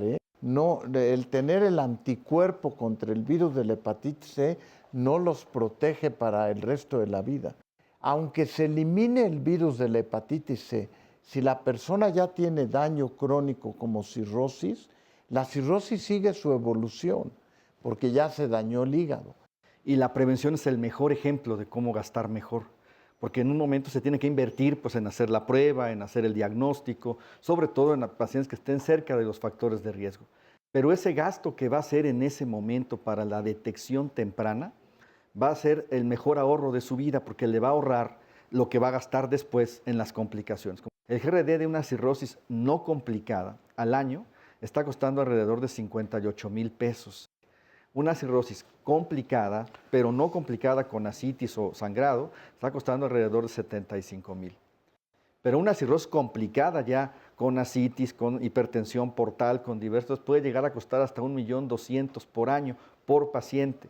Cuando uno se cura de hepatitis C, la carga viral desaparece, es no detectable, pero el anticuerpo va a seguir detectable toda la vida.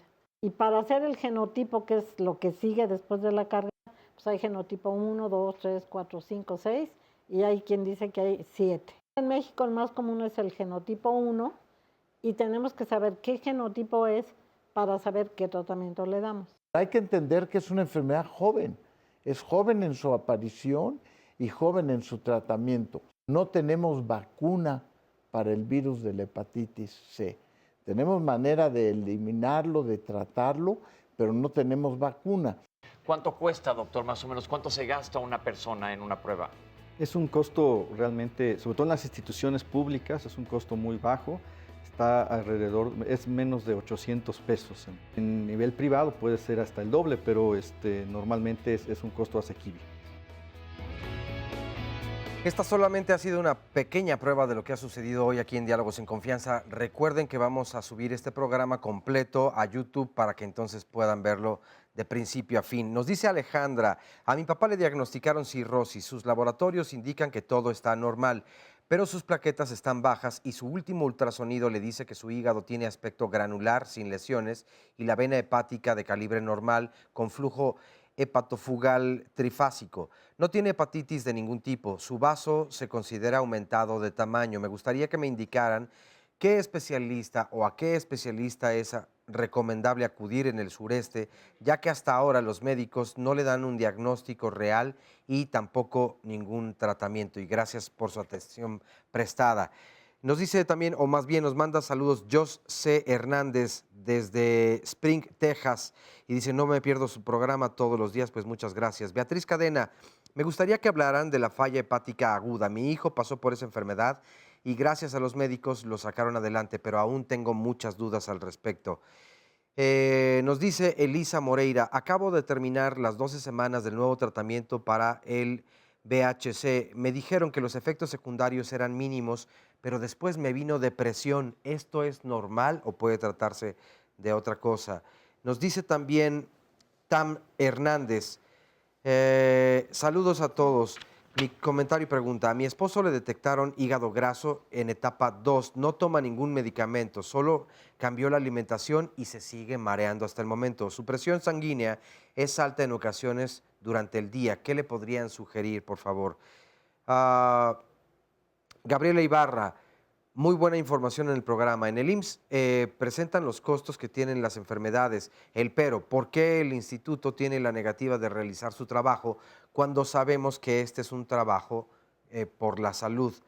Nos dice también Alejandro Techera, un saludo desde Uruguay. Estoy mirando en vivo por internet desde hace 6 meses el programa.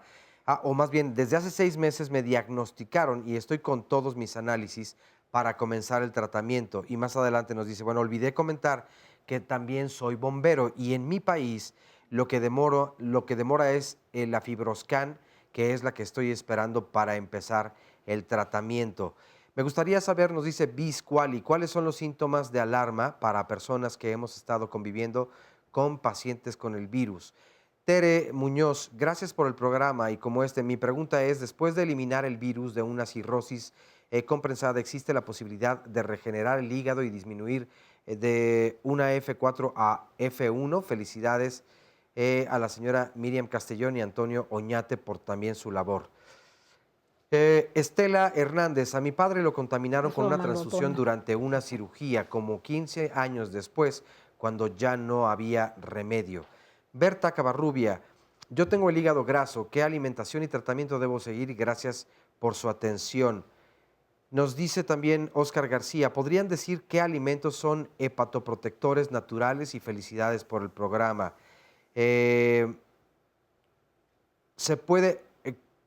¿Funciona este medicamento para recuperar el hígado y cualquiera de sus padecimientos?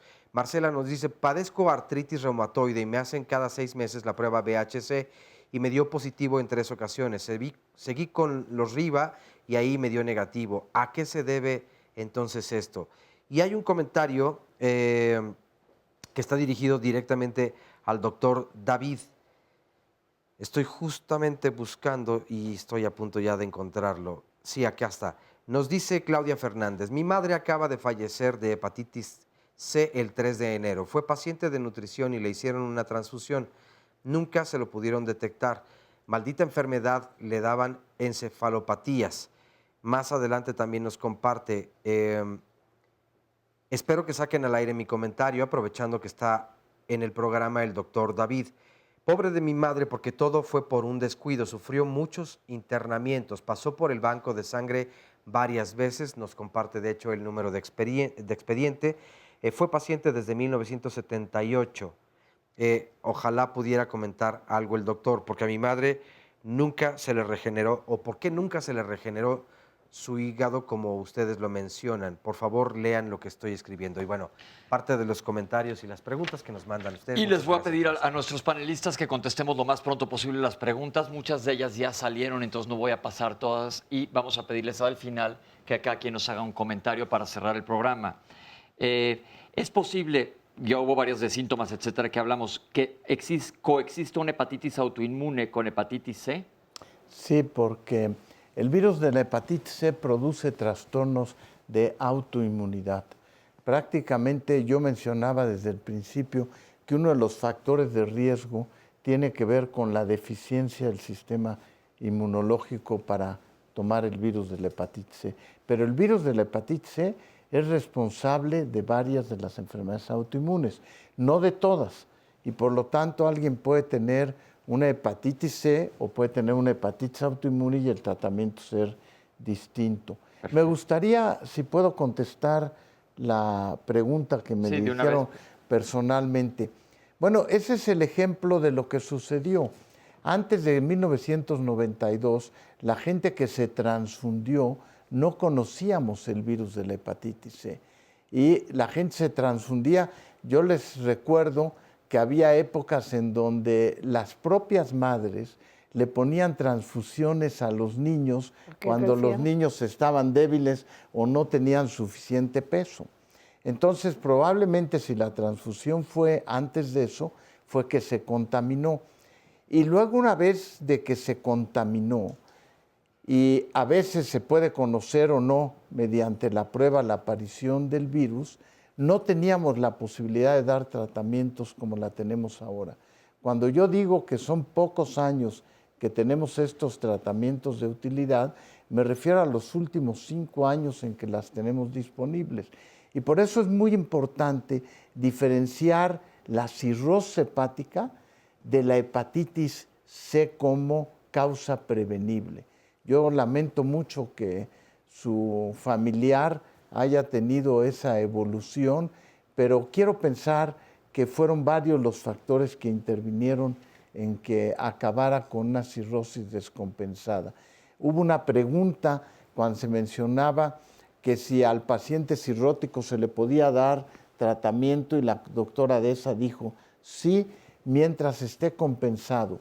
Cuando un paciente ya tiene ascitis o sangra o tiene encefalopatía, ya lo importante ahí es la cirrosis y no el virus. Ok, importante. Hay varias preguntas que ya lo contestaron, pero para reafirmar, ¿podría recurrir aunque ya haya recibido tratamiento o lo haya limpiado solo? Sí. Y la respuesta es sí. La respuesta es sí, y sobre todo en los que viven en hacinamiento, los que están en cárceles o los factores de riesgo. Factores de riesgo pueden infectarse con virus C, pero de otra familia, de otra familia. ¿Se hereda? No. No. Ok, perfecto. Se asocia a cáncer de hígado, comentaron. ¿Cómo prevengo esto? Previniendo la hepatitis. Tratándola temprano el virus. Ok, perfecto. ¿Es lo mismo que hígado graso? No. Y qué bueno que comentas eso, Pepito, porque yo creo, le digo Pepito porque lo conozco hace 1000 años, nos conocemos hace como 1000 años, entonces, y porque lo quiero mucho además, pero estamos pensando en hacer un programa de hígado graso, porque el hígado graso, una vez que acabemos con la hepatitis C, que a lo mejor lo que dijo mi tocaya se va a cumplir en el 2030, en México nos tardaremos, como ya dije, un poquito más, pero tenemos todos los medicamentos. A mí, bueno, yo soy muy orgullosa de pertenecer al IMSS y de que gracias a que David nos dio un buen empujón ahí con Miquel Arriola, que ya no está ahora en el IMSS, pero bueno, de todos modos quiero hacerle un reconocimiento tanto a David como a Miquel. David porque es mi amigo y porque siempre me apoya, y a Miquel, pues ni es mi amigo ni nada, pero consiguió 1,600 tratamientos para pacientes del Seguro Social. Entonces creo que eso es una maravilla. El ISSSTE también consiguió menos, pero consiguió. Y realmente el tener los medicamentos accesibles ahora es una cosa que es milagrosa realmente. Nos preguntó alguien también si el tratamiento era invasivo y qué pasa si no sirve. ¿Cuál es el éxito del tratamiento? Yo diría que más del 95% se curan. Yo creo que es muy importante porque aquí hay quien dice, no, pues no tiene ningún caso, le doy una pastillita y ya. Pero lo tiene que hacer un especialista porque finalmente hay algunos vericuetos ahí. En un futuro, probablemente una enfermera que esté capacitada o un médico que tenga experiencia lo puede hacer. Pero tenemos que conocer todo lo que puede suceder en un momento dado, pero obviamente es mucho más fácil tratar a un paciente y le decimos, te tienes que tomar una pastilla diaria y vienes en 3 meses te hago otra carga, que cuando dábamos interferón y ribavirin, que era verdaderamente muy, muy, muy complicado. Bien. Un paciente habló que es HIV positivo y tiene cirrosis hepática al colon nutricional, que es negativo para hepatitis B y C. Entonces, tu causa no tiene nada que ver con lo viral, nada más que bueno que dejaste de beber. Muchas felicidades. Tengo un hijo, esto no tiene que ver directamente con hepatitis C, pero tiene la fosfatasa alcalina, que es una de las pruebas de función hepática, muy elevada y todos sus exámenes salen normales. Le quieren hacer una biopsia. Bueno, yo quería saber qué edad tiene el niño, porque la gente joven que está en crecimiento, que no es mi caso, ¿verdad? Ninguna de las dos, pero la fosfatasa alcalina aumenta cuando uno va creciendo, porque también se origina en otros sitios que no es en el hígado. Hacerle una biopsia, realmente tenemos muchos más métodos ahora que nos pueden decir casi lo que dice una biopsia, y yo no me lanzaría a hacerle una biopsia hasta no tener todo el estudio completo de qué está sucediendo. Eso, exacto. Dicen que si les puede dar a los niños hepatitis C. Sí. También, exactamente, igual de susceptibles. Preguntaron ya si había una vacuna. El doctor Kersenovich les contestó que para hepatitis C no existe vacuna. ¿Con quién voy si vivo en el sureste? Es un paciente cirrótico. Y aquí siempre insistimos en Diálogos en Confianza en que acudan con médicos certificados para que les manejen sus enfermedades. En cuanto a hígado, existe un consejo mexicano, está el Consejo Mexicano de Gastroenterología y pueden ver las especialidades por estado para saber exactamente con quién dirigirse. No sé si en Fundepa también tengan listado de médicos de todo el país. En Fundepa van a aparecer en nuestras redes sociales los datos de Fundepa para que entren ahí y veas en tu estado y en el sureste con quién puedes acudir para que te dé seguimiento. Que si un día podemos hablar de falla hepática aguda, pues con mucho gusto lo tomaremos en cuenta y se los diré a producción. ¿Es normal que me deprima después de tratamiento de 12 semanas? Pues si lo pagó él, yo creo que sí, realmente porque es muchísimo dinero. Pero yo diría que no, realmente no, al contrario, debe estar feliz porque ya no, pero hay que verlo, yo creo que uno puede haber otros factores. Claro. Es muy importante también mencionar que siendo esto una enfermedad crónica, los pacientes se acostumbran a estar enfermos. Y cuando les dices que ya se curaron, que ya no tienen la enfermedad, les cuesta trabajo aceptar fácilmente. Eso puede ser motivo de depresión también.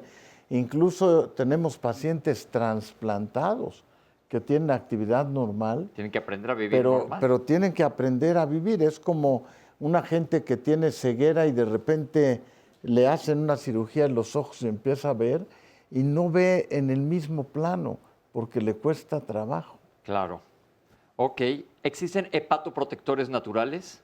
No, yo creo que no. David es más experto en eso que yo. A ver, yo creo que lo que es hepatoprotector es tener buena salud mental y tener una buena alimentación. Caemos a lo mismo todos los lunes, alimentación sana. Hay muchas preguntas más que tienen que ver con otros temas que no nos va a dar tiempo de contestar. Nada más, doctor, le quiero pedir si quiere dar algún comentario final porque se nos fue el tiempo, tenemos un par de minutos. Muchas gracias.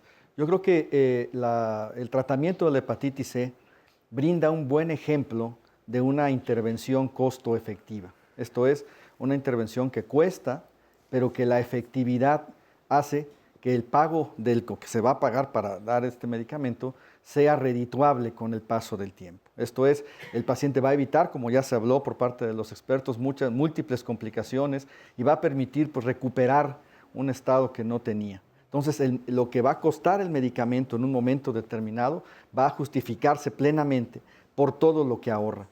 Ojalá todas las intervenciones de salud pudieran tener esta medida y este efecto. Y precisamente es un buen ejemplo que ahora el reto real es que esto llegue a todos los que lo necesitan. Muchísimas gracias. Pues esto ha sido nuestro programa del día de hoy, Hepatitis C. Quiero agradecerles a ustedes en casa que nos están viendo y en las redes sociales, porque sé que lo ven en el teléfono y en diferentes dispositivos. A todo el público, gracias por su testimonio. Felicidades también por su trabajo. Oscar, muchísimas gracias.